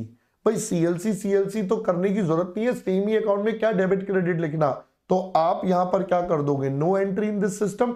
इसकी एंट्री नहीं है, क्यों नहीं है, क्योंकि हमें रिकॉर्ड्स ही नहीं बनाने, हमें नहीं देखना कि किससे कितना पैसा लेना है, कितना देना है, बैंक में कितना पैसा है, नहीं, हमें सिर्फ किससे मतलब है, कॉस्ट प्रॉफिट सेल से, तो इसलिए यहां पर इसलिए सीएलसी बनाते हैं, आपको बताया था अभी। Got it. चलिए, material specifically purchased for a job, आपने किसी एक पर्टिकुलर जॉब के लिए कोई मटेरियल खरीदा, भाई ये तो इसी के लिए है, तो भाई अगर कोई स्पेसिफिक मटेरियल बाय कराए तो उसके पैसे आप उसी स्पेसिफिक जॉब से लोगे, तो वो पर्टिकुलर जॉब आपका क्या बन जाएगा बेटा, डेबिट, और आपके बैंक या क्रेडिटर्स आ जाएगा, आपकी पेमेंट हो गई। सिमिलरली आपके पास यहां पर क्या हो जाएगा, बस सीएलसी आ जाएगा, बाकी सब आपके पास क्या रहेगा, आपके पास बेटा बाकी सारा रहेगा बिल्कुल सेम। तो मैं उम्मीद कर रहा हूं पहले यहां तक का सारा पॉइंट और कंटेंट आपको क्लियर हो गया होगा, इसमें आपको किसी प्रकार की अब दिक्कत नहीं होगी इन एंट्रीज में। क्या मैं मान लूं बेटा ये मैं सही कह रहा हूं, बताओ, मान लूं, पक्का, फिर आगे बढ़े। हाँ सर आगे बढ़ो। सो दोस्तों अब हम आपके साथ ये जितनी एंट्रीज पढ़ी हैं, अब इसको एक अकाउंट की फॉर्म देते हैं। तो अब हम सीखते हैं कि अगर हमारे पास ये पूरा लेजर बनाना पड़ेगा तो हम उस लेजर को बेटा कैसे बनाएंगे। तो लीजिए, अब हम यहां पर आपके साथ एक बार पूरा कॉन्सेप्ट दोबारा रिवाइज कर लेते हैं इन द फॉर्म कि हमारे पास ये एसएलसी अकाउंट बेटा कैसे बनेगा, how to prepare this stores ledger control account या एमएलसी अकाउंट, जो मर्जी बोल दीजिए। तो सबसे पहले बेटा ये स्टोर्स है, यानी कि इसके पास ओपनिंग और क्लोजिंग रॉ मटेरियल का स्टॉक होगा, तो जो ओपनिंग स्टॉक होगा वो आपके पास आ जाएगा as a balance brought down. So this would become, मैं हर एक के आगे उसका मतलब लिखता जा रहा हूं, किसका क्या मतलब है, तो ये आपके पास ओपनिंग स्टॉक हो गया बेटा रॉ मटेरियल का, मैंने कहा ठीक है। फिर आप रॉ मटेरियल बेटा परचेस करोगे, तो अभी हम नॉन इंटीग्रेटेड मान लेते हैं, तो रॉ मटेरियल परचेस करेंगे तो बेटा सीएलसी अकाउंट आ जाएगा, यहां पर आपके डेबिट साइड में आ गया, रॉ मटेरियल का परचेस भी हो गया, मैंने कहा डन। अब रॉ मटेरियल परचेस करने के बाद अगला केस हो सकता है रॉ मटेरियल का बेटा रिटर्न हो जाए। अगर रॉ मटेरियल का रिटर्न होगा तो वो क्रेडिट साइड आ जाएगा और आपके CLC account, bank account, creditors account, जो भी नाम होगा, तो यहां पर मैं लिख भी देता हूं कि this would reflect your purchase return, कि ये हमारा परचेज रिटर्न को रिफ्लेक्ट कर रहा है। फिर इसके बाद सीखा था बेटा कि अब हम मटेरियल को इशू कर देंगे। मटेरियल अगर इशू होगा तो डायरेक्ट मटेरियल इशू होगा, तो वो WIP लेजर कंट्रोल अकाउंट में जाएगा, तो ये हो जाएगा डायरेक्ट मटेरियल इशूड, मैंने कहा डन। अब ये भी हो सकता है कि बेटा इनडायरेक्ट मटेरियल इशू हो, इनडायरेक्ट मटेरियल जो इशू होगा बेटा वो रिस्पेक्टिव ओवरहेड में, तो अगर वो फैक्ट्री ओवरहेड्स का है तो फैक्ट्री ओवरहेड कंट्रोल अकाउंट में जाएगा, एडमिन ओवरहेड्स वाला एडमिन ओवरहेड कंट्रोल अकाउंट में जाएगा, और आपके पास जो सेलिंग एंड डिस्ट्रीब्यूशन वाला है वो आपका एसएनडी ओवरहेड कंट्रोल अकाउंट में जाएगा। तो सारी चीजें अपने रिस्पेक्टिव कंट्रोल में। और ये बेटा कौन सा है, ये आईएम है, आईएम मतलब आपका इनडायरेक्ट मटेरियल हो गया, तो ये सारे आपके पास एलिमेंट्स आ गए। अगला हो सकता है डायरेक्ट मटेरियल बेटा कुछ वापस आ जाए, तो अगर वापस आ गया तो बेटा वो इस साइड आ जाएगा, तो WIPLC इशू कर देगा, हम रिसीव कर लेंगे, तो ये क्या बन गया, डायरेक्ट मटेरियल आपका रिटर्न आ गया, वो हमने बेटा यहां पर लिख दिया। मैंने कहा डन सर, ये भी हो गया। इसके अलावा बेटा, इसके अलावा हमने पढ़ा था भाई हमारे पास नुकसान हो सकता है एबनॉर्मल वाला। अगर एबनॉर्मल वाला नुकसान होगा तो बेटा वो कहां शिफ्ट होता है, वो हमारा कॉस्टिंग P&L अकाउंट में जाता है। तो जितना एबनॉर्मल वाला लॉस है वो कॉस्टिंग P&L में जाएगा। इसका मतलब दोस्तों ये बन गया हमारा एबनॉर्मल लॉस। मैंने कहा डन सर, लीजिए ये भी आपका रेडी। इसके अलावा दोस्तों हमारे पास नॉर्मल लॉस हो सकता है। तो अगर नॉर्मल लॉस होगा तो बेटा वो कहां जाएगा, वो फैक्ट्री ओवरहेड कंट्रोल अकाउंट में शिफ्ट कर देंगे। अभी आपको एंट्रीज में बताया, तो ये हमारा नॉर्मल लॉस चला गया। इसके अलावा हमारा कैरेज इनवर्ड हो सकता है, तो बेटा वो डेबिट साइड आ जाएगा, कॉस्ट को बढ़ा देगा। तो हम CLC बैंक जो भी होगा बेटा रिस्पेक्टिव डाल देंगे। तो ये हमारा कैरेज इनवर्ड का अमाउंट आ जाएगा, जो भी होगा वॉट एवर इट इज। इसके अलावा सर, इसके अलावा हमारे पास बचेगा अब यहां पर हमारा बाय बैलेंस CD, यानी कि ये हमारा क्लोजिंग रॉ मटेरियल का स्टॉक बच जाएगा कि भाई इतना मटेरियल का स्टॉक अब हमारे पास बैलेंस बच गया। और फाइनली बेटा ये लेजर क्लोज हो जाएगा। ठीक है, पहले तो ये बात क्लियर। अब ध्यान से सुनना बेटा, जो अगला पॉइंट बताने जा रहा हूं, नेक्स्ट पॉइंट इज हमारा एग्जामिनर इस डेटा में से कुछ कुछ चीजें गायब कर सकता है। तो जब ये क्वेश्चन हमारे पास एग्जाम में आता है लेजर वगैरह बनाने को, तो हो सकता है इसमें से कुछ आइटम्स गायब हो। तो गायब तो कुछ भी हो सकता है, बट मैं प्रोबेबल बता रहा हूं जो ज्यादातर मिलेगा। तो ज्यादातर आपको या तो आपका ये वाला नंबर बेटा क्लोजिंग स्टॉक जो है ये मिसिंग फिगर निकलेगा, या आपका ये जो डायरेक्ट मटेरियल इशूड वाला नंबर है बेटा ये मिसिंग फिगर। तो जनरली एग्जामिनर इन दो में से कोई एक मिसिंग फिगर आपके पास डाल देगा, जनरली इन दो में से डाल देगा। बाकी वो कोई और भी डाल सकता है, ऐसा कोई रूल नहीं है, सिर्फ ये दो डालेगा। ठीक है, बट ज्यादातर केसेस में ये दो आपके क्या बन जाते हैं, जनरली मिसिंग फिगर बन जाते हैं। तो अब आपको मटेरियल का पूरा कंटेंट बेटा क्लियर होना चाहिए, राइट। चलिए अब हम चलते हैं बेटा हमारे नेक्स्ट एलिमेंट यानी कि लेबर पर। तो लेबर बड़ा सिंपल है, तो लेबर में कोई ज्यादा कॉम्प्लिकेशन है नहीं। सबसे पहले आप लेबर को क्या करते हो बेटा, इनकर्ड। पहले तो बेटा एम्प्लॉइज को पेमेंट करोगे, इररिस्पेक्टिव वो डायरेक्ट है या इनडायरेक्ट, पहले तो सभी एम्प्लॉइज को पेमेंट कर दिया। तो पेमेंट करेंगे तो वेजेस डेबिट बैंक से करा या आउटस्टैंडिंग एज द केस में भी। रियल पर्सनल है उनकी जगह बेटा CLC, तो वेजेस टू CLC बन गया। फिर जो डायरेक्ट वेजेस है वो कहां जाएंगी, डायरेक्ट वेजेस हमारी फैक्ट्री का पार्ट बनेंगी, तो बेटा ये हमारे फैक्ट्री ओवरहेड्स में जाएगा। तो that becomes WIPLC to wages control. तो फैक्ट्री डेबिट टू वेजेस उसने बेटा ट्रांसफर कर दिया। कोई रियल पर्सनल नहीं है तो एंट्री बेटा बिल्कुल क्या हो जाएगी, सेम। इनडायरेक्ट वाली वेजेस जिस डिपार्टमेंट की है उस डिपार्टमेंट में और वेजेस कंट्रोल से, कोई रियल पर्सनल नहीं है तो एंट्री सेम। अगला एबनॉर्मल आइडल टाइम। अगर कोई एबनॉर्मल आइडल टाइम हो गया तो क्या होगा, तो बेटा नुकसान है P&L डेबिट और वेजेस कंट्रोल। आपके पास बेटा सिंपल सा डेटा, आपका नुकसान है तो P&L अकाउंट डेबिट हो गया और आपके पास बेटा क्या आ गया, वेजेस कंट्रोल। और इधर चले तो नुकसान बेटा एबनॉर्मल है तो costing P&L to wages, simple. ठीक है, अब हम इसको भी एक लेजर की फॉर्म दे देते हैं कि अगर भाई इसका लेजर हमारे को बनाने को आएगा तो हम इसमें क्या क्या चीजें करते हैं या कैसे कैसे सीखते हैं। तो देखिएगा बेटा यहां पर सबसे पहले आ जाएगा हमारा हेडिंग बेटा वेजेस कंट्रोल अकाउंट का लेजर बना रहे हैं।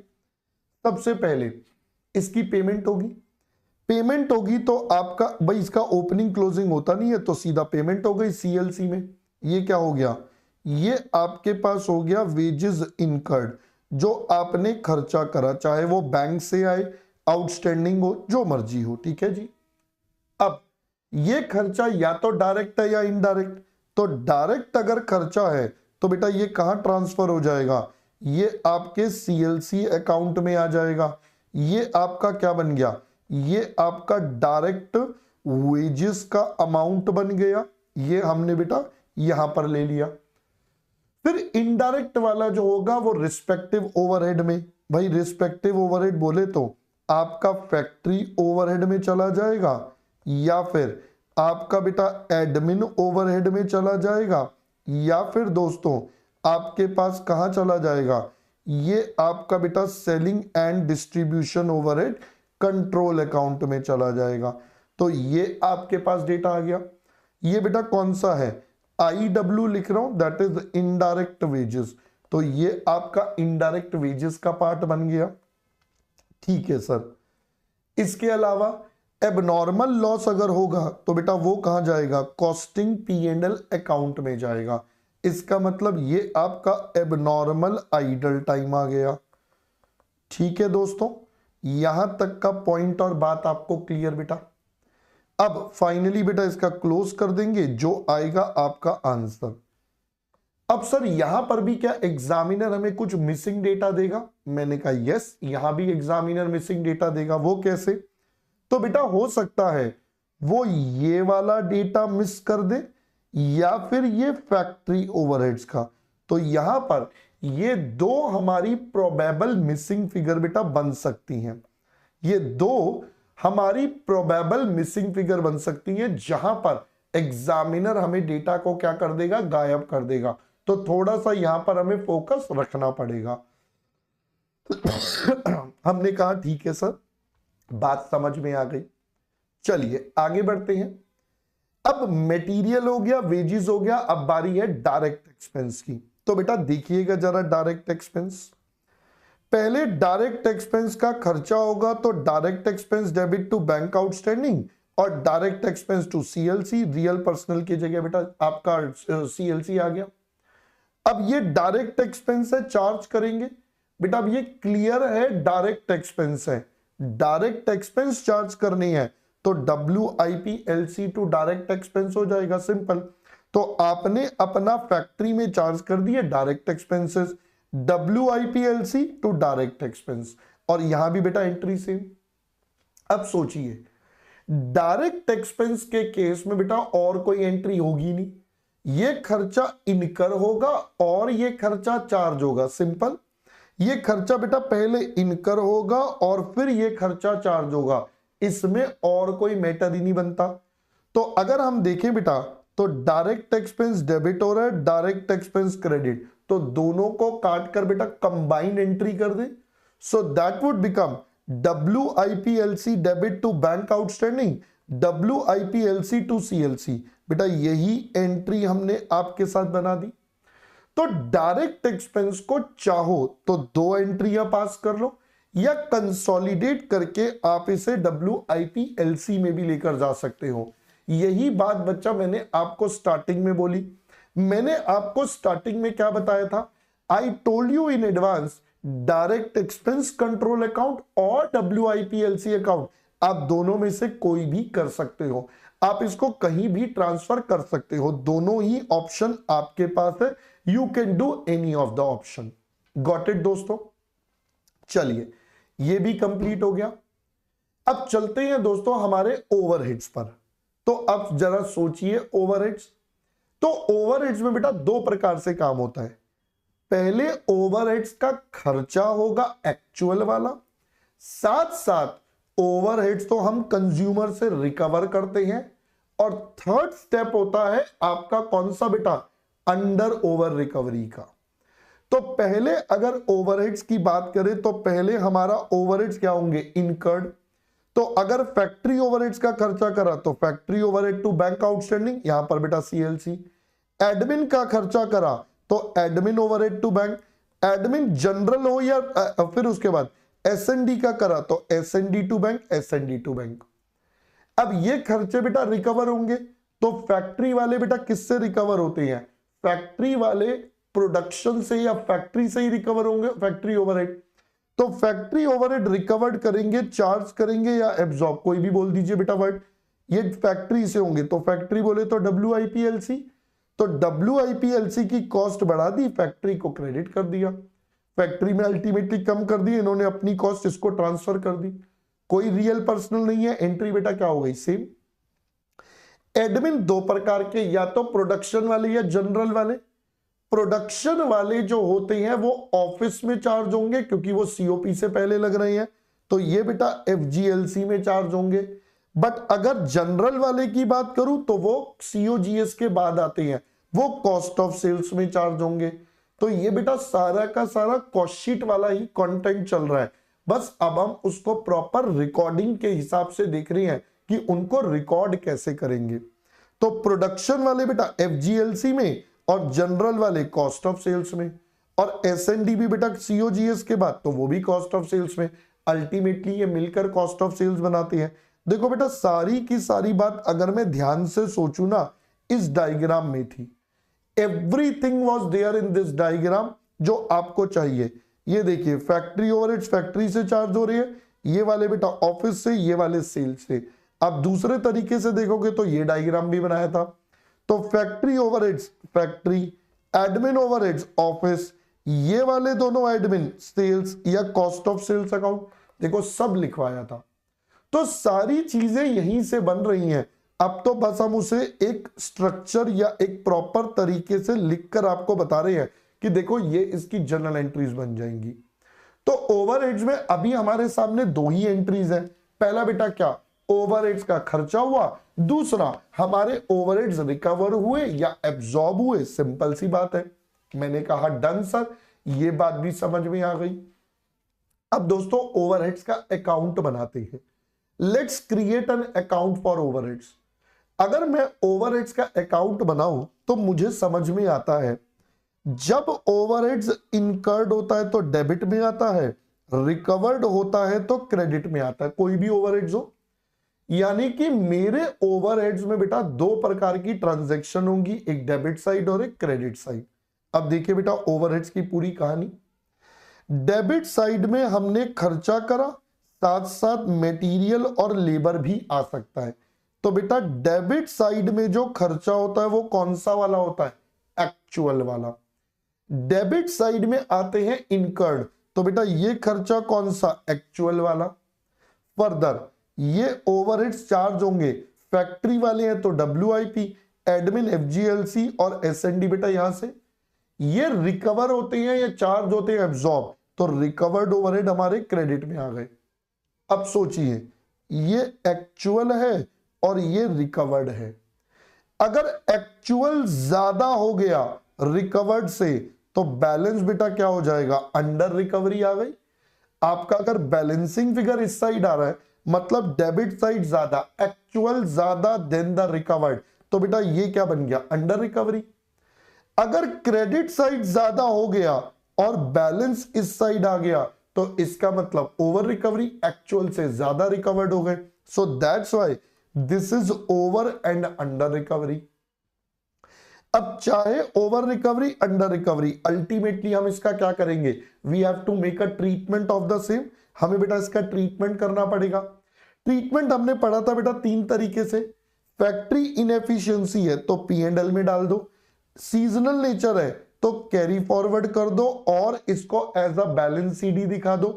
तीसरा प्राइस लेवल चेंजेस, तो बेटा इसको चार्ज करते हैं। अब समझिएगा ये वाला टॉपिक और ये वाला टॉपिक हमने ओवरहेड्स के चैप्टर में इसके पूरे क्वेश्चन करे थे, पेपर में आ भी रखे हैं। इस चैप्टर में ये नहीं आता, या तो ये होगा या ये होगा, क्योंकि ये एंट्री सिंपल है, या तो P&L में डालना है या आपको बैलेंस CD बनाना है। तो इस चैप्टर में जनरली पास्ट में जो देखा गया है, अभी तक का ट्रेंड बता रहा हूं, या तो ये आएगा या ये आएगा। ये वाला टॉपिक इस चैप्टर में नहीं आता। अब ये दोनों में से हमें पेपर में कौन सा करना है सर, वो भी समझा दो। How we are going to start do in the paper. तो पहला, एग्जामिनर हमें खुद बोल देगा। एग्जामिनर बताता है कि आपको बेटा P&L में डालना है तो आप P&L में चार्ज कर दो। एग्जामिनर नहीं बता रहा क्या करना है, अब क्या करें, तो बेटा अब आप क्वेश्चन में ढूंढे क्या एग्जामिनर ने हमें बैलेंस ब्रॉट डाउन दिया है। अगर एग्जामिनर ने हमें बैलेंस ब्रॉट डाउन दिया है तो हम भी बेटा उसका बैलेंस सीडी बना देंगे। अगर बैलेंस ब्रॉट डाउन गिवन है तो हम भी बैलेंस सीडी बना देंगे। अगर ब्रॉट डाउन नहीं गिवन तो बेटा फिर जो मन करे वो कर देना, चाहे बैलेंस सीडी चाहे पी एंड एल, एक नोट देकर आप कर देना। सो that is the simple thing. अब सर ये बात आपने समझा दी, मैंने कहा रुक रुक, इसका भी नोट है हमारे पास, ये लो बेटा। देखो मैंने ये वाली चीजें ना इसलिए दिखा दी है क्योंकि बेटा ये आपके टाइम सेव कर रही हैं। ये सारी चीजें हमें आती हैं, जस्ट इनको कवर अप कर रहा हूं, ठीक है बेटा। अब एग्जाम का ट्रीटमेंट बेटा, स्पेसिफिकली गिवन, जो गिवन है वैसे करो।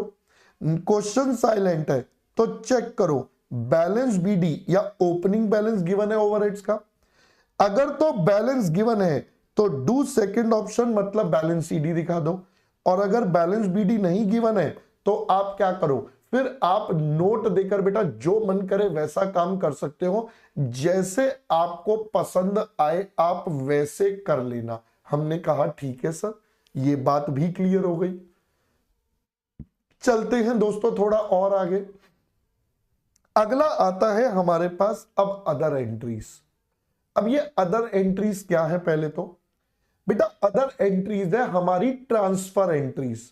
जैसे फैक्ट्री ने ऑफिस को गुड्स दिए, ऑफिस ने सेल्स को दिए, सेल्स ने फाइनल पी&एल में प्रॉफिट अमाउंट ट्रांसफर करा, कॉस्ट अपनी, तो ये सब एंट्रीज भी करनी पड़ेंगी। तो इनको हमने क्या बोल दिया बेटा, अदर एंट्रीज। जैसे transfer of finish goods manufactured, जो फिनिश गुड्स बनाए उनको ट्रांसफर कर दिया, तो बेटा फिनिश गुड्स कौन बनाएगा, फैक्ट्री।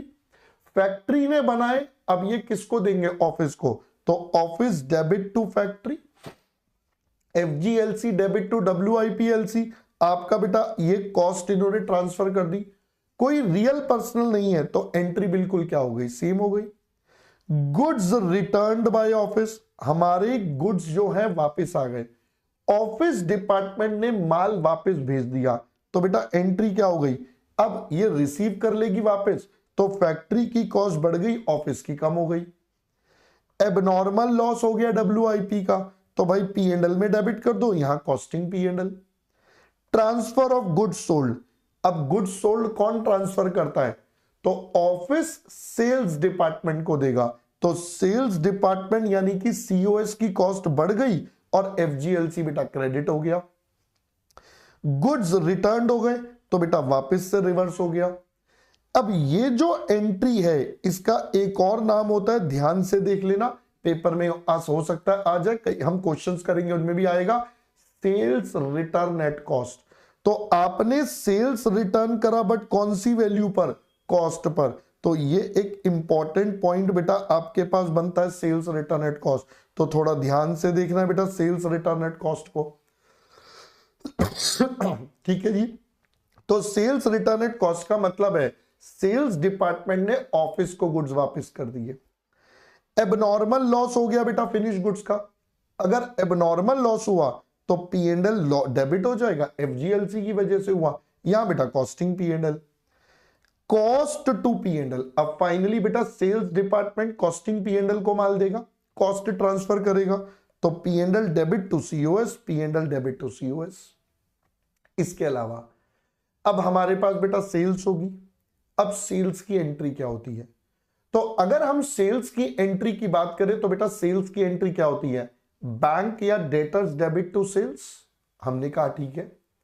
उसके बाद क्या होता है, सर ये सेल्स हमारे पी&एल में जाती है, तो पी&एल में जाने की भी बेटा एंट्री होती है, that becomes sales to P&L. तो हम दो एंट्रियां पास कर रहे हैं, पहली बैंक डेटर्स टू सेल्स और फिर सेल्स टू पी&एल। अब आप चाहो तो ये दो एंट्रियां पास कर लो या कंसोलिडेटेड कर सकते हो, कैसे, मैंने कहा भाई ये सेल्स और सेल्स तो सेम है तो काट दो, तो एंट्री क्या बन गई, बैंक डेटर्स टू पी&एल, तो आपने इसकी नेट एंट्री का पास कर ली, बैंक डेबिट टू पी&एल। ये देखिए बेटा अब यहां पर क्या हो जाएगा, ये दोनों रियल पर्सनल, इनकी जगह सीएलसी और कॉस्टिंग पी&एल, तो आप ये एंट्री भी कर सकते हो या ये दो कर लो, कोई भी एक ऑप्शन कर लो। यहां पर एक अलग से सेल्स का लेजर बनाना पड़ेगा, यहां पर वो लेजर नहीं बनाना, बस थोड़ा सा टाइम सेव होता है। सेल्स रिटर्न कस्टमर ने कर दिया, तो बेटा क्योंकि हमने पी एंड एल में ट्रांसफर करा था तो P and L debit to bank debtors, costing P and L to CLC. Debtors का रियलाइजेशन, अब जिनको उधार पे माल बेचा था पैसे आ गए, तो बैंक डेबिट टू डेटर्स हो गया बेटा। दोनों ही रियल पर्सनल है तो इधर क्या हो जाएगी, नो एंट्री, सेम लेजर में पास करने का कोई लॉजिक नहीं। प्रॉफिट, अब फाइनली प्रॉफिट होगा तो क्या होगा बेटा, हमारा प्रॉफिट कहां ट्रांसफर होता है, रिजर्व्स में, तो P and L debit to reserves हो गया बेटा। आपके पास आ गया P and L account debit to reserves. अब P and L debit to reserves है तो ये क्या हो जाएगा, कॉस्टिंग पी एंड एल, और रिजर्व्स बेटा हमारा क्या बन जाएगा, सीएलसी बन जाएगा, क्योंकि reserve is a personal nature, तो भाई ये आपका सीएलसी। लॉस में बेटा reverse, reserves to P and L और CLC to costing P and L, तो ये बेटा हमारी एंट्रीज आपके पास क्या हो गई, रेडी हो गई। ठीक है जी, क्योंकि हमने सबके लेजर सीखे हैं तो अब हम इनके भी लेजर्स बनाते हैं, उनके मीनिंग भी लिखेंगे। तो हमने एक लेजर प्रिपेयर करा WIPLC, ये बेटा फैक्ट्री का, इसके पास WIP का स्टॉक, तो बैलेंस BD हमारा WIP का ओपनिंग स्टॉक। अब ध्यान रखना बेटा, ये ट्रांसफर करता है NFC, तो भाई इसके पास मटेरियल होना चाहिए, लेबर होना चाहिए, फैक्ट्री ओवरहेड्स। तो बेटा जब भी ये लेजर बनाएंगे आप मेक श्योर करेंगे मिनिमम ये 3 कॉस्ट तो इसके डेबिट में होनी चाहिए, तभी तो बेटा काम होगा। मटेरियल, लेबर, डायरेक्ट एक्सपेंस बहुत बार नहीं होता इसलिए मैं उसको छोड़ रहा हूं, तो ये दोनों बन गई बेटा प्राइम कॉस्ट, फिर इसको जोड़ा, ये तीनों मिलाकर क्या बन गए, GFC। आपके पास आ गया ओपनिंग WIP, क्लोजिंग WIP, अब ये बन गया बेटा NFC। अब आपको समझ में आया हो NFC कैसे बना, तो ये 5 आइटम जरूर चेक कर लेना। डायरेक्ट एक्सपेंस है, अच्छी बात है, वो भी आ जाएंगे, नहीं है तो भी बेटा ये आइटम जरूर चेक करनी है WIP अकाउंट में कि भाई इसमें कहीं मिसिंग तो नहीं है, कहीं कोई गलती तो नहीं कर दी, तो ये आइटम मिलकर क्या बन गई, NFC। अब ये NFC आप अगले डिपार्टमेंट को ट्रांसफर करोगे जिसका नाम था ऑफिस, तो ये देखिए बेटा FGLC को आपने क्रेडिट कर दिया NFC पे।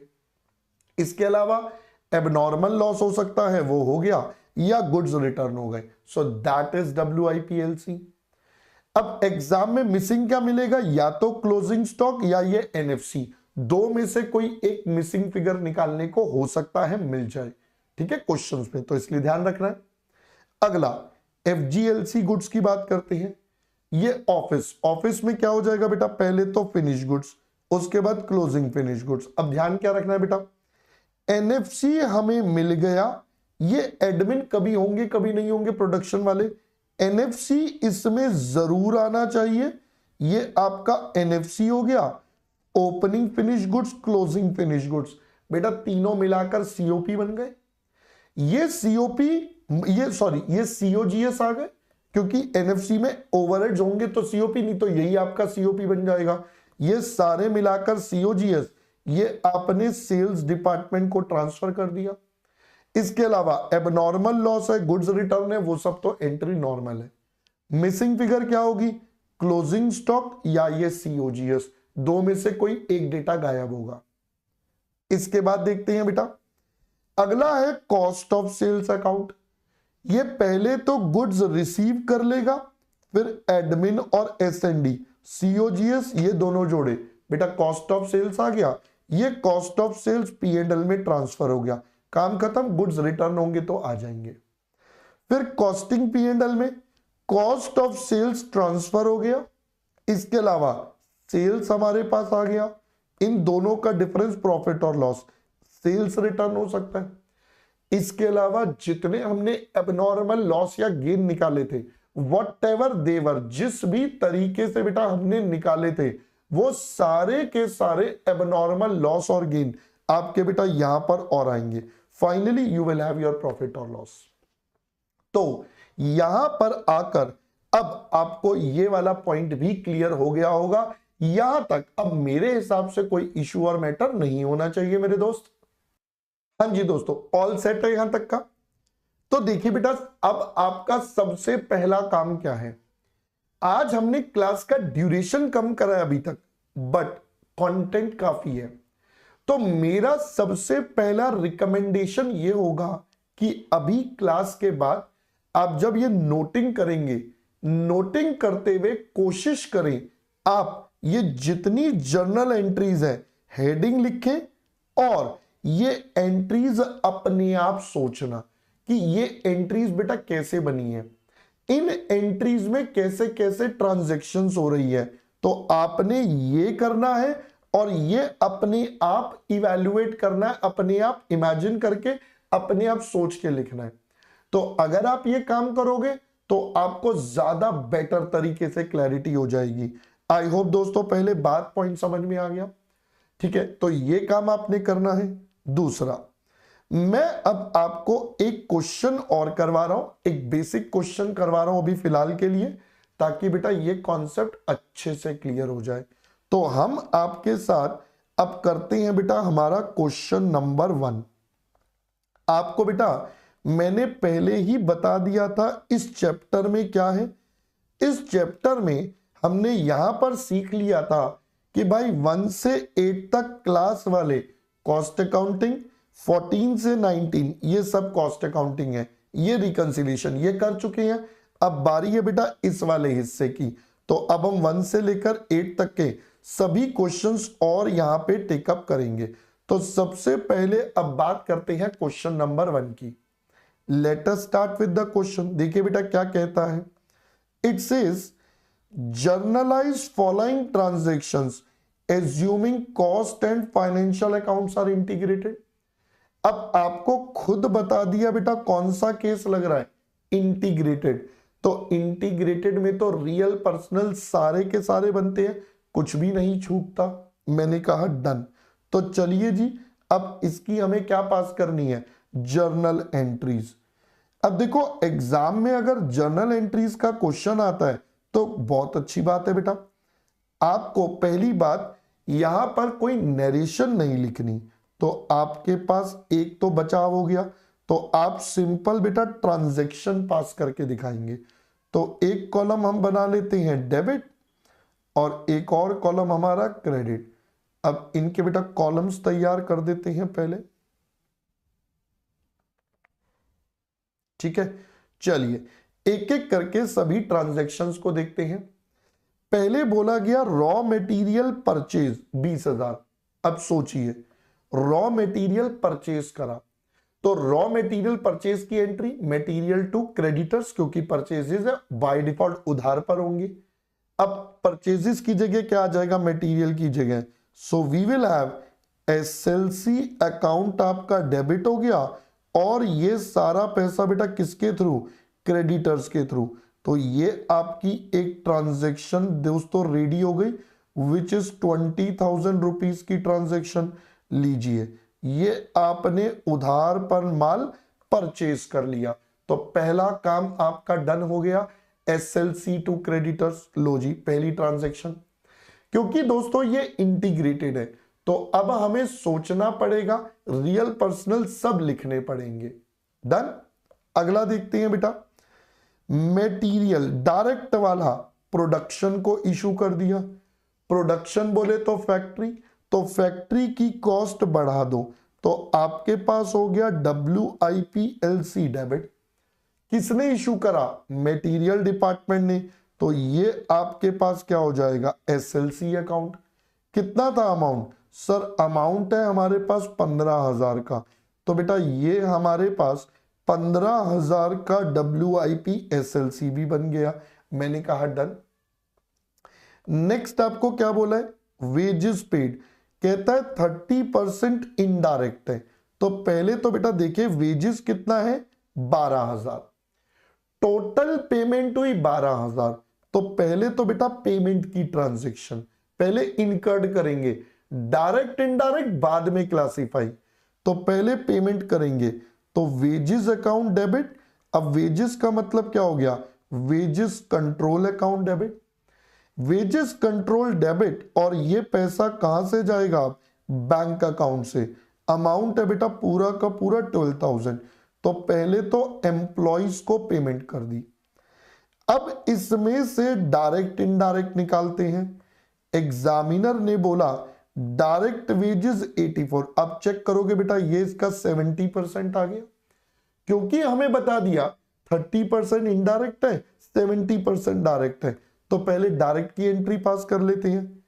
अब डायरेक्ट वेजेस कहां जाएंगी? फैक्ट्री में। तो ये कहां ट्रांसफर हो जाएगा? आपका WIPLC में चला जाएगा बेटा फैक्ट्री। तो ये चला गया WIPLC में, और हमने इसको वेजेस में से ट्रांसफर कर दिया। तो ये आपका आ गया वेजेस कंट्रोल अकाउंट, बन गया बेटा 8400 आपका 70%। नेक्स्ट आपके पास क्या होगा सर? अब क्या होगा? Indirect wages. जो बेटा इनडायरेक्ट वेजेस है वो कहां जाएंगी? तो बेटा जितनी इनडायरेक्ट वेजेस है, अगर कुछ नहीं बोला तो फैक्ट्री का पार्ट बन जाएंगी, तो उनको हम ट्रांसफर कर देंगे फैक्ट्री ओवरहेड कंट्रोल अकाउंट में। अब इन दोनों का डिफरेंस ले लो या 30% ले लो, which is coming out to be 3600। और अगेन ये चार्ज बेटा ये किससे हो रहे हैं? ये वेजेस कंट्रोल अकाउंट को हम सेटल डाउन कर रहे हैं कि उससे हमने ये सारे बेटा खर्चे खुर्चे इनकर कर दिए। हमने कहा डन। आगे क्या बोला बेटा? Manufacturing expenses incurred. इनकर्ड का मतलब ये एक्चुअल पेमेंट करा है। जब हम मैन्युफैक्चरिंग एक्सपेंसेस को इनकर्ड करेंगे, तो मैन्युफैक्चरिंग बोले तो बेटा फैक्ट्री ओवरहेड, तो पहले तो इन्हें इनकर्ड कर दो। तो ये खर्चा बेटा डेबिट हो गया, आपने खर्चा कर दिया, और कुछ नहीं है तो बेटा बैंक से पे हो जाएगा। आपने कितना पैसा है? 9500 रुपीज हमने बेटा इनकर्ड कर दिया। तो ये हमारा इनकर्ड का नंबर आपके पास आ गया। मैंने कहा लो जी, ओके जी। अगला दोस्तों, अगली ट्रांजैक्शन है manufacturing overhead charge to production. ये अब रिकवर्ड वाला नंबर आ गया 9200। रिकवर्ड वाला नंबर आ गया, तो अब हम इसे बेटा रिकवर्ड करते हैं। तो रिकवर्ड कैसे होगा? अब ये फैक्ट्री के खर्चे ओवरहेड्स वाले कहां चार्ज होंगे? ये बेटा फैक्ट्री से चार्ज होंगे। फैक्ट्री बोले तो आपके पास आ गया WIPLC अकाउंट, और क्योंकि ये फैक्ट्री से चार्ज हो रही है, तो फैक्ट्री कहेगी भाई मेरी कॉस्ट अब आगे ट्रांसफर कर दो। तो ये कॉस्ट ट्रांसफर हो गई बेटा 9200 की। लो जी, ये वाला मामला भी आपका डन हो गया 9200 का। चलिए next item, selling and distribution cost बेटा 2000। अब देखो, अगर ओवरहेड्स के बारे में ना बोला जाए तो हम तो बेटा बाय डिफॉल्ट पहले उसे इनकर्ड ही मानेंगे कि भाई ये खर्चा हुआ है, क्योंकि रिकवरी तो बाद में होती है ना, जब हमें पता चलेगा, कोई बेसिस देगा। अब हमें कुछ नहीं बोला तो हम तो इनकर्ड मानेंगे। तो 2000 रुपए का सेलिंग एंड डिस्ट्रीब्यूशन का खर्चा ले लेते हैं बेटा। तो ये क्या हो जाएगा? Selling and distribution overhead control account debit हो गया, ये 2000 रुपए आ गए। और ये खर्चा बेटा कहां से चार्ज हो जाएगा? ये खर्चा हमारे बैंक अकाउंट से निकल गया। लो जी, ये ट्रांजैक्शन भी हमारी बेटा पूरी की पूरी डन। डन। मैं अब अगले पेज पर चलता हूं, मैं इसको थोड़ा आगे खींच लेता हूं बेटा परफॉर्मा को, ठीक है। चलिए और ट्रांजैक्शंस देखते हैं बेटा। अगला, फिनिश्ड प्रोडक्ट एट कॉस्ट। आपने बेटा फिनिश्ड गुड्स बना दिए एट कॉस्ट, फिनिश्ड गुड्स का प्रोडक्शन कर दिया। प्रोडक्शन कौन करेगा बेटा? फैक्ट्री। तो फैक्ट्री ने ये वाले फिनिश्ड गुड्स बेटा मैन्युफैक्चर कर दिए। कितने के मैन्युफैक्चर कर दिए? 20,000 रुपए के। ये जो फिनिश्ड गुड्स बेटा मैन्युफैक्चर करे, अब फैक्ट्री ये बनाकर किसको देगा? तो हमने देखा था फैक्ट्री ये ट्रांसफर करेगा बेटा ऑफिस को, तो ऑफिस को ट्रांसफर करेगा। अब बताइए बेटा ऑफिस की कॉस्ट कौन सी होती है? तो अगर हम ऑफिस को बोलेंगे तो ऑफिस का मतलब था finished goods laser control account, तो बेटा ये उनको ट्रांसफर हो जाएंगे। किसने करे? फैक्ट्री ने करे प्रोडक्शन को, तो ये बेटा एनएफसी आपने आगे ट्रांसफर कर दी। अमाउंट इज 20,000, तो 20,000 रुपीज का बेटा ये वाली ट्रांजेक्शन भी हमारी डन हो गई। Next we have is the transaction sales हो गया 29,000। अब अगर सेल्स हुआ है तो आपको समझाया था दो तरीके, या तो बेटा बैंक टू सेल्स कर दो एक तरीका, या फिर आप क्या कर सकते, sorry, bank to P and L या debtors to P and L, और दूसरा तरीका बेटा आप इसको सेल्स में करो फिर सेल्स को पी एंड एल, तो दोनों में से कोई भी कर सकते हो। पहला बैंक डेटर्स टू सेल्स या bank debtors to P and L, तो हम बेटा प्रेफर ये करेंगे कि क्योंकि सेल्स है उधार पर होगी तो डेटर्स हो जाएगा। हम आपके साथ पी एंड एल वाला तरीका ही क्वेश्चंस में करेंगे, तो प्रेफरेबल ये, बाकी आप सेल्स वाले से कर सकते हो, कोई मना नहीं है। तो ये आएगा बेटा 29,000। ठीक है सर, ये ट्रांजैक्शन भी हो गई। नेक्स्ट ट्रांजैक्शन बेटा आपके पास क्लोजिंग स्टॉक। अब ये तो जीरो ही है, इसकी तो वैसे भी कोई एंट्री होनी नहीं है, तो balancing figure. Receipt from debtor 6900, 6900 का पैसा बेटा मिल गया। अब बताइए जरा, 6900 का पैसा रिसीव हो गया तो आपका बैंक अकाउंट तो दोस्तों डेबिट हो गया, और ये पैसा बेटा किससे मिला? ये पैसा हमें मिला डेटर्स अकाउंट से। ये कितना मिला बेटा? 6900, तो ये हमने अपने पास रिसीव कर लिया। मैंने कहा okay sir, done, transaction close हो गई। नेक्स्ट ट्रांजैक्शन इज, कहता है पेमेंट फॉर टू क्रेडिटर्स, 11,000 रुपए का पैसा पे भी करा। अब क्रेडिटर्स को पैसा दिया तो अब हम क्या करेंगे बेटा? अब हम कहेंगे आपके पास क्रेडिटर्स अकाउंट डेबिट हो जाएगा, और आपने इसको बैंक से बेटा पे कर दिया, तो बैंक अकाउंट क्रेडिट। अमाउंट है दोस्तों हमारे पास 11,000, तो ये हमने 11,000 रुपए बेटा पे कर दिया। ये ट्रांजैक्शन भी क्लोज हो गई। तो मैं उम्मीद कर रहा हूं अब आपको बेटा यहां तक का पॉइंट और कॉन्सेप्ट और फंडा सब क्लियर होगा। अब दोस्तों मैं फिर से रिपीट कर रहा हूं, आपका टास्क ये होगा आज का, सबसे पहले जितने क्वेश्चंस, जितने कॉन्सेप्ट या जर्नल एंट्रीज करी हैं उनको एक बार रिवाइज करिए, उनमें इवैल्यूएशन सोच कर करिए सारी चीजें कैसे हो रही हैं। जहां पर कोई दिक्कत है उस वाले सेक्शन को एक बार दोबारा देख लीजिए अगर कोई एंट्री में दिक्कत है। उसके बाद ये क्वेश्चन नंबर 1 अपने आप से करिए। जब ये वाला काम कर लेंगे तो आपको बेटा अब इस टॉपिक में पकड़ बन जाएगी कि हां sir, we are now comfortable with the topic. Once you are done with that, फिर मैं नेक्स्ट क्लास स्टार्ट आप देखना शुरू करना, क्योंकि उसके अंदर अब हम इससे रिलेटेड अकाउंट्स बनाएंगे। अकाउंट्स बनाने से पहले बेटर है आपको जर्नल एंट्रीज अच्छे से आती हो। Got it? साथ साथ मैं आपको थोड़ा सा होमवर्क भी दे देता हूं, चेक करूं होमवर्क बनता है नहीं बनता। तो 1 क्वेश्चन कर लिया, इसके बाद तो बेटा अकाउंट्स वाला काम ज्यादा है, तो पहले होमवर्क देखते हैं। यस, आप बेटा ये वाला क्वेश्चन कर सकते हो, क्वेश्चन नंबर 14। अब देखिए एक चीज बता देता हूं, यहां बोला ओवर एब्जॉर्ब्ड और अंडर एब्जॉर्ब्ड। अब ये ओवर अंडर एब्जॉर्ब्ड क्या होता है?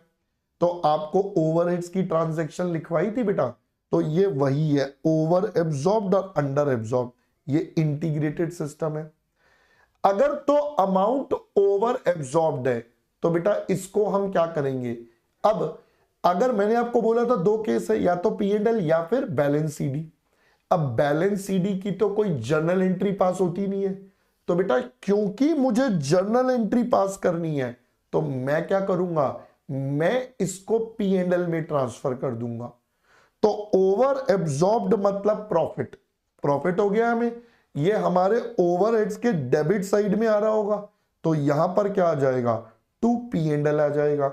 तो इसका मतलब एंट्री क्या बन गई, ओवरहेड अकाउंट डेबिट जो भी है, factory overhead control debit to P and L, ऐसे बेटा अंडर एब्जॉर्ब की बन जाएगी। तो आपके पास एक क्वेश्चन 14 जो कि मई 2022 में आया था, ये बेटा मैं आपको क्या दे रहा हूं, होमवर्क की फॉर्म में दे रहा हूं कि भाई you have to complete this in the homework as well. तो अब मेरे हिसाब से बात एकदम क्लियर होनी चाहिए। अब दोस्तों यहां पर आकर आज का सेशन हम यहीं पर रोकेंगे। मैं सिर्फ इतनी सी रिक्वेस्ट करूंगा, आपको पढ़ते रहना है, ठीक है, पढ़ते रहो, आगे बढ़ते रहो, क्योंकि अंत में दोस्तों सिर्फ पढ़ाई काम आओगी और कुछ नहीं काम आना, राइट। तो चलिए मिलते हैं अब नेक्स्ट सेक्शन में, पहले आप ये अच्छे से रिवाइज कर लीजिएगा, ठीक है। चलिए बेटा bye bye, see you guys in the next session, bye bye.